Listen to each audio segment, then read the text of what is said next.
How's it going, ladies and bruisers? I'm Sixkilla and welcome back to Exit Corners. It is time for Chapter 9, Once a Cheater. As you can see, I'm actually up to Chapter 11, and that's because, unfortunately, I lost the footage for Chapter 9 and didn't realise until I went to upload it that it was missing, and now I'm going to have to go back and re-record it. Which is not great, but, you know, that doesn't happen that much. It hasn't happened much recently anyway, so I can't complain too much. And plus, I'll be able to solve the puzzle really quickly, so that's good. Let's get in, shall we?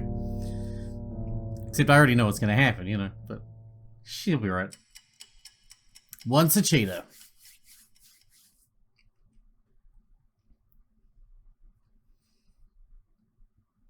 No recap. Here we go. So, my wonderful ink, what is your decision? My decision is the green door. Green, you say? Are you sure about that? Ink had his doubts, but the decision couldn't wait. In the end, Ink had decided to go with the green door. He didn't have a solid reason. It simply felt like the right choice. Yeah, I'm sure. Very well. I've opened the way. So now what? So now you go through the door. Or you could die. And he's gone. The green door, huh? Is something wrong, my dear? Was that really the right choice? I can't help but feel Ink's been tricked somehow. There's no way of knowing that, I'm afraid. Sen said we'll need to do both eventually, so it might not even matter. Wait, what is it? I think one of us should stay here. Why? To keep watch or something? Not sure what that would accomplish. She's scared. I'm not scared. I never said it was me you should stay behind. You were about to. I can see it in your eyes. You're more one than anyone. I can see it in your eyes. You want to stay in this room where it's safe. You want to sit on your ass and stare at your Gemini and cry out for your mummy. Don't put words in my mouth. I can see it in your eyes. What the hell is that supposed to mean? Oh, and my mother's dead, prick. Stay here if you want. I don't care either way. With that, Ray was the first to step through the green door. The remaining contestants approached Liza. You can stay behind if you want. I won't hold it against you. I mean, I assume you have a reason for suggesting it. No, forget it. I'm not going to give Ray the satisfaction of believing he's right. You know, Liza, if you ever want to just talk for 5 minutes, I'm willing to listen. Might be a good idea to clear your head, you know? It's almost cute, the way you're all flocking to me, convinced I need emotional support. Be honest. You're doing this because I mentioned that my mother was dead? Well, you are, aren't you? Grow up. People die all the time. Hey, no need to try act so tough. Losing a parent can be devastating. Spare me the psych routine. I was just trying to make Ray feel guilty. And if you really need to know, I don't even remember her. I was still a baby when she died, so it's not like I have any fond memories of her. Can't even tell you what she looked like. Don't consult me, got it? Or do you still want to play psychiatrist? She was just concerned, that's all. No need to get up in arms. I'm sorry that my childhood wasn't as traumatic as you would have liked. Can we go now? Yeah, let's go. The musty scent of old books hit Ink immediately. Huh. I guess it's a study of some sort. Strange, don't you think? The way Sent has arranged these rooms? You're right. Seems almost like, patchwork? Yeah, like that. Pretty random. No ordinary hotel would have a banquet hall next to a study, or have a boiler next to some weird cave. Well, we've already established that we aren't actually in a hotel. Still, there doesn't seem to be any rhyme or reason to it. There's no puzzle on the monitor, just a blank screen. Oh, this wouldn't be the first time. There's probably a switch or a trigger hidden somewhere. Ah, yes, like the valve in the boiler room. I imagine it's well hidden. Do you think it might set off a trap like last time? Possibly. Just be on your guard. I guess I'll start over there. With that, Ethan broke off from the group and began to search amongst the rows of books. Wordlessly, the contestants split up. Ink began his search at the desks along the left side of the room. He wasn't sure what he was looking for, but he figured that when he found it, he'd know. It wasn't long before Ink's search was interrupted. Ether? You feeling okay? Ether? Whew, yeah, I'm okay. I was holding back a sneeze. Guess I was making a bit of a silly face. Don't scare me like that. Sorry, it's dusty in here, that's all. Yeah, isn't it great? Great? It's the musty stench of old books. For me, it's a nostalgic smell. Comfortable. Of course, smells like a library. Sure does. Brings me back, you know? They say that smell is the most closely associated with memory. The sense most closely associated with... I'm gonna have a drink. You get what I'm saying. So it's hardly surprising. You spend a lot of time in, libraries? Bookstores, mostly. I read a lot of fiction and like to actually own the books so that I can lend them out to people. You ever been to Bellbridge Books when you were younger? Tiny little bookstore downtown.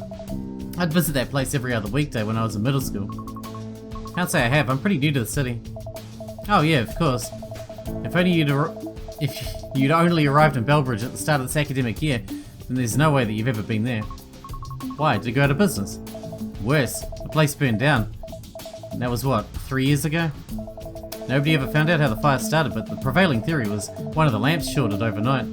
BBB had books floor to ceiling, so it wouldn't have taken too much to completely incinerate it. Oh, I'm sorry to hear that. No need to be sorry. Nobody was hurt or anything, and I had sort of stopped going there in the years leading up to the accident. The owner actually ended up being one of my professors in first year. Now him you can be sorry for. I'm pretty sure he lost most of his hair along with the store. Oh, that's a real shame. So is this conversation going somewhere important, or are you just trying to avoid doing work?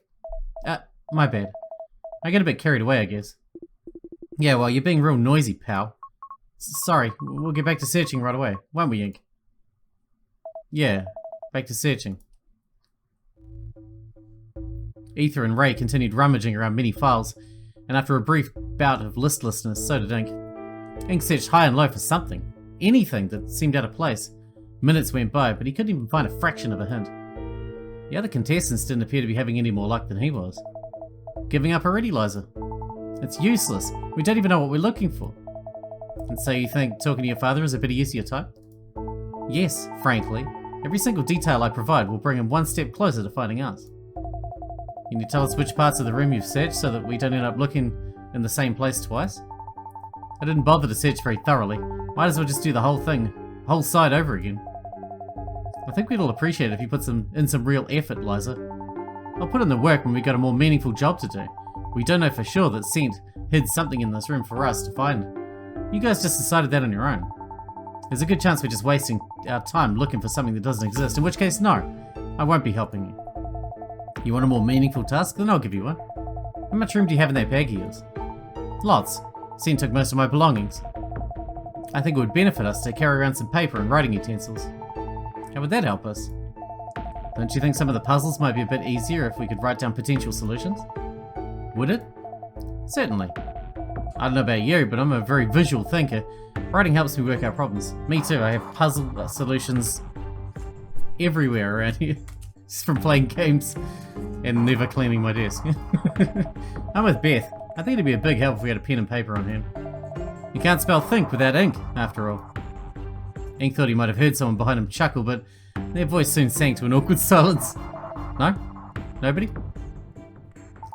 Anyway, you want me to carry around a pen and paper for you? Is that what you're saying? Yes, that would be most wonderful. Sure, I can do that. At once, Liza started stuffing her bag with slips of paper and a handful of pens, while Beth supervised from behind her Gemini. Did Beth really need to make such a big deal out of that? She did it to make Liza feel valued. I actually think it was pretty sweet of her. And to keep her busy, not that I disagree with what she said, mind you, pen and paper will probably come in handy at some point. Meh, they can hold their arts and crafts session if they want, but it's not going to help us get this door open. I didn't find anything suspicious during my search. Me neither. Maybe there's another way to advance. Can't really think of anything. Can we try to open it by force? We've tried that already, remember? I'm pretty sure Scent has that base covered. Although, now that I think about it... Something the matter? I might be able to pick the lock. You can do that? Why didn't you say anything before? It's because I can't pick locks without any tools. But now... Yo, Liza, come here. What is it? I'm busy. You find any ballpoint pens over there? I think so. What do you mean I think so? Either you did or you didn't. How do I tell if a pen is a ballpoint pen? Almost all pens are ballpoint pens. This pen that I have right in front of me is a ballpoint pen. Only fancy pens aren't ballpoint pens. Just give me the pen and I'll show you. Okay, here. Thanks. Liza, this is a pencil. Is it? To be fair, it looks like a mechanical pencil, but yeah, definitely a pencil. How was I supposed to know that? By looking at the fucking thing, maybe. See? You can see the graphite sticking out. Have you seriously never seen one of these before? Well, no. Maybe. I don't know. Let's just give him the stack of pens that you have before he blows a gasket. Here, take them. I'm gonna keep looking for stuff to put in my bag. Yeah, you do that. Why do you need a ballpoint pen? Some of them have a spring on the inside that can be bent into a makeshift lockpick. Yeah, this one ought to work. Ray unscrewed the pen's two halves and fished out the clip that fed into the barrel. Attached was a metal spring. Yeah, this'll do. This is perfect, actually. Real firm. Where'd you learn to pick locks? It's self-taught. You can look up how to do pretty much anything online these days. It's true. For completely justifiable and non-criminal reasons, I hope. I wanted to unlock stuff. Lockpicking's always the first skill I pick in any RPG, so I absolutely get behind the theory that unlocking stuff is important. It'll take me a sec to fold this into the right shape. You guys have a look at the door. Make sure it isn't, you know, rigged or whatever. Okay. Ink scanned the door. Nothing stood out as unusual, but he tugged on the handle out of curiosity. What's the verdict? This door is, go on, spit it out. This door is definitely locked. You're useless. You gotta be going there. Alright, get out of the way. Let me try picking this thing. What do you want? I'm gonna watch you pick the lock. Watch you try, at least. Is there something wrong with that? No. I just expect you to try and stop me or something. And rob you of the opportunity to humiliate yourself? Hey, cut it out. Did you grab enough supplies? I packed pens, pencils, paper, notepads, envelopes. Beth says we've got more than we're likely to need. She's still over there, fiddling around with her Gemini, but you can ask her yourself when she's done. It's alright, I trust you. So are you gonna get out of my way or what? Right, sorry. So if I hold it like this, I would not do that if I were you. That is not how the game is meant to be played. You are to solve the puzzle and progress normally. How are we supposed to solve the puzzle when the monitor doesn't have anything on it? There's no way to progress. You are an intelligent young man, Nick. I have no doubt that you'll be able to figure out what to do, given some time. Should anyone attempt to deviate from the path I've laid out, all contestants will be subject to consequences. I call BS, you're just trying to scare us out of bypassing your traps and stuff. Is that what you think, Mr. Nandon? You think that I prepare all these challenges and not have any contingencies? I think that it's impossible to prepare for every possible situation, and that you're lying through your teeth. The fact that you're trying to stop me means that you think I'll be able to pick it, which I can. Problem isn't that I think you can pick the lock, it's that you think you can pick the lock. Go on then, see what happens when you try to defy me. Maybe we should just try taking our time with this. He's bluffing, there's nothing to worry about. Even if Sam is lying, isn't there a chance that something will go wrong? What if you accidentally mess up the lock mechanism? It's not going to happen, Ether. You worry too much.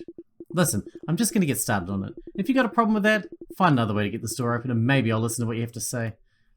Ink said nothing as Ray knelt down next to the door and began poking away at the handle with his impromptu lockpick. I don't like this. If it works, we'll save ourselves a lot of trouble, and hey, from what I can tell, Ray seems to know what he's doing. It doesn't bother you at all that he knows how to pick locks? Don't you think it's a little unsavory? No, not really. There's plenty of reasons to want to pick locks. Locksmith? I don't know. He said himself he's the kind of guy who likes to know how things work. Who knows what random knowledge he's picked up over the years? I suppose it's one explanation. You don't seem entirely convinced. Do you not trust him? No, that's not it. It's just... I'll forget it. Suit yourself. Hey, I think it's starting to...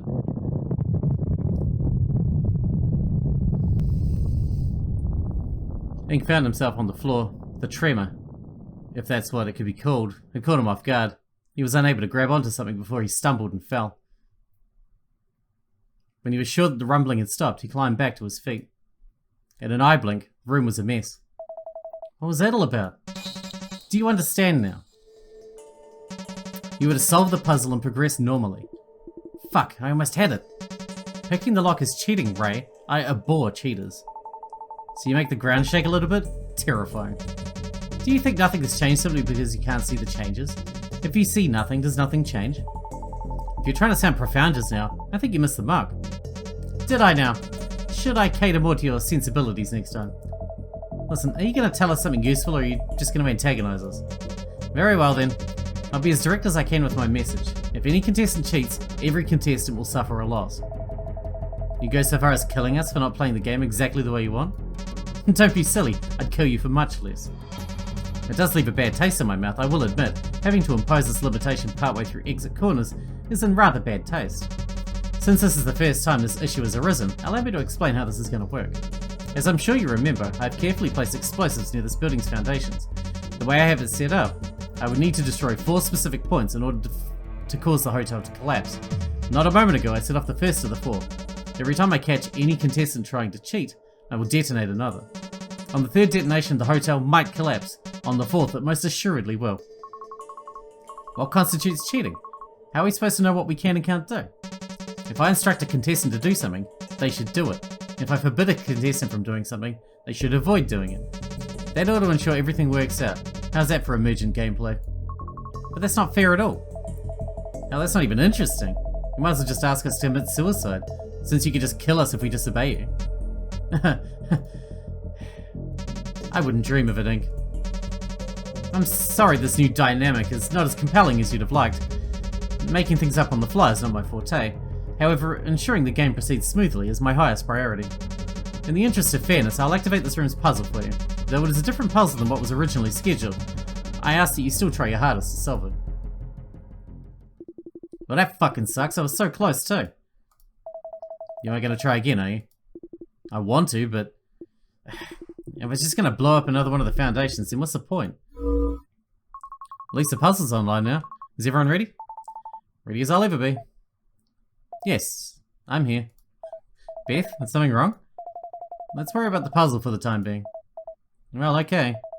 Let's solve this thing. I can't remember what it was. Oh, right. Oh, man. Out of all the ones that I could have gotten, this is probably the one that would be the hardest for me to solve without...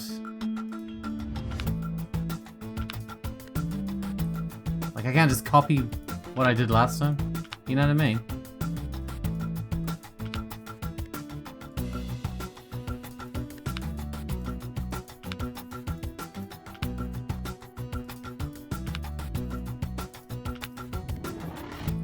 Diagonal counts as touching there, doesn't it?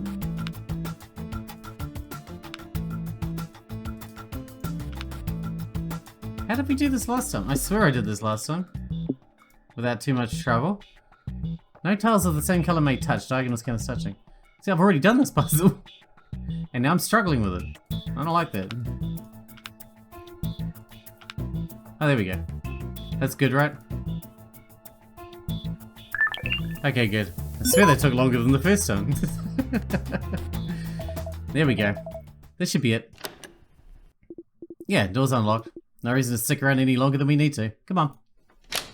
Ray led the way through the door. Ether and Liza not far behind. Instead of following suit, Ink hung back, hoping to catch the final contestant alone. Is something the matter, Beth? You've been really out of it. I made a mistake. A mistake? Nobody seemed to notice, but... Oh, how could I have made the same mistake twice?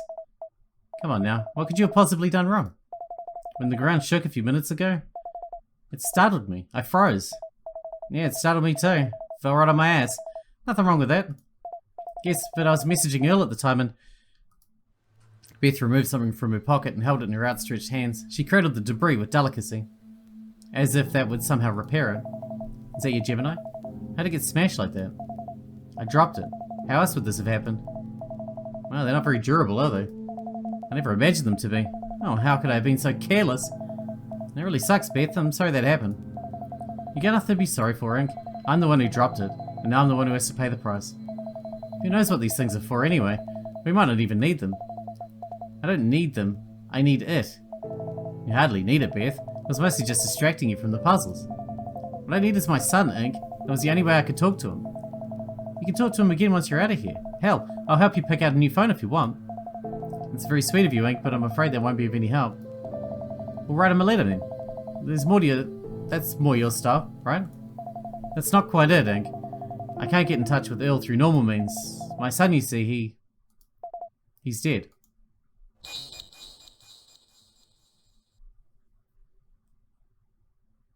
And that is the end of that chapter. Sorry you didn't get to see me go, oh, he's dead, but I didn't do it the first time either. I actually predicted she was going to say that. But still interesting. I can't remember, what chapter are we on now? I'm going back to chapter 11 after this one. So I'll see you then in a couple of days. Hope you guys enjoyed it. Thanks for watching. Thanks for hanging out with me, and I'll see you in the next one.